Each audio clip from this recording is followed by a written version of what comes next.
Salut, c'est Pareita. Aujourd'hui, on va parler de Mastodon.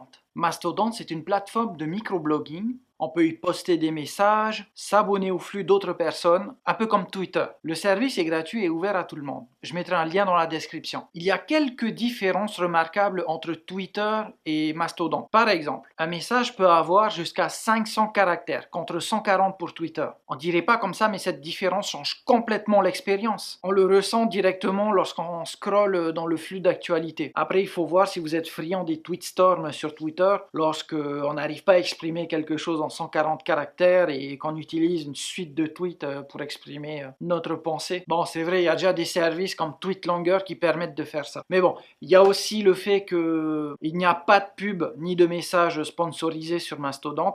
En tout cas pour le moment. Et surtout, votre fil d'actualité n'est pas réorganisé par le service de microblogging. Mastodon a fait le buzz récemment, après les différentes critiques que Facebook et Twitter essuient sur la manière dont ils réorganisent votre flux d'actualité. Ces algorithmes censés remonter non plus de manière brute les messages de vos amis et des personnes que vous suivez, mais privilégient le contenu le plus pertinent sur votre fil. Et bien ces algorithmes auraient permis d'influencer le résultat des élections aux US. À cela, il faut aussi rajouter le problème des fake news que Facebook et Twitter n'arrivent pas à trier correctement. Il y a aussi le problème de la censure qui peut venir de la société elle-même parce que Twitter et Facebook, ce sont quand même des sociétés qui doivent faire de l'argent et c'est normal qu'elles mettent leurs intérêts en avant. Mais aussi censure qui peut venir des États. Et ça apporte plein d'autres problèmes comme si quelqu'un poste quelque chose qui est perçu comme moral dans un pays mais amoral dans un autre,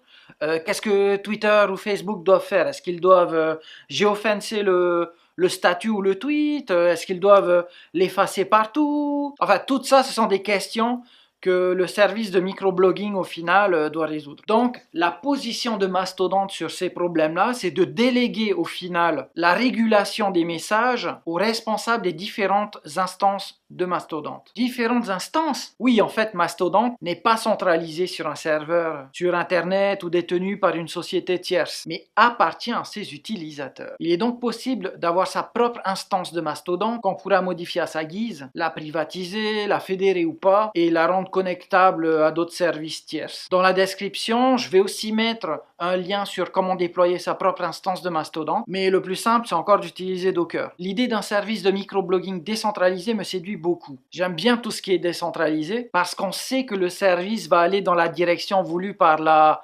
majorité. Il va y avoir un consensus sur la direction à prendre et on est certain que ça va aller dans cette direction-là. Donc c'est pas contrôlé par un État ni par une société. Et en plus le code est ouvert. Après j'ai peur qu'on voit apparaître des clones de Twitter un peu partout et qu'on se retrouve avec des sortes de forums isolés les uns des autres. Et il y a aussi le problème de la modération. Est-ce que la modération sera suffisamment stricte sur ces instances? Il y a aussi actuellement un problème sur la fédération des instances, c'est-à-dire comment est-ce que les informations sont passées d'une instance à une autre? Parce que actuellement, lorsqu'on s'inscrit sur Mastodon, on s'inscrit sur une instance particulière. Ça veut dire que votre nom d'utilisateur va avoir votre nom, arrobase, le nom de l'instance. Alors, ce qui se passe, c'est que on va se mettre à follow des gens vont nous follower, jusque-là, tout va bien. Par contre, si l'instance tombe, je perds mon compte. Et en plus, il n'est même pas possible de migrer un compte d'une instance à une autre. Ça veut aussi dire que si je veux que mon compte soit sur plusieurs instances,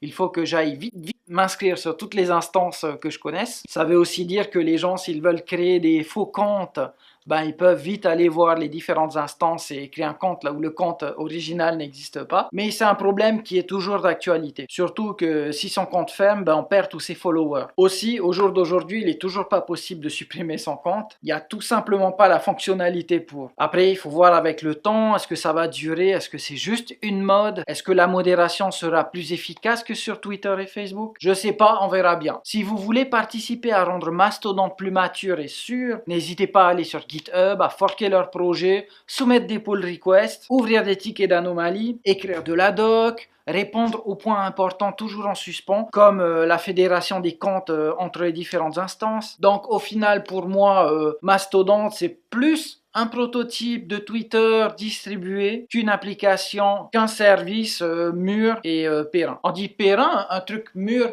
et pérenne ou mûr et périn? J'espère que cette vidéo vous a plu, j'espère vous avoir appris quelque chose. Si vous voulez en savoir plus, n'hésitez pas à me suivre sur YouTube, sur Twitter. N'hésitez pas à mettre un pouce bleu et à partager la vidéo. Si vous avez d'autres questions, mettez des commentaires, j'essaie d'y répondre dès que je peux. Et je vous dis à la prochaine!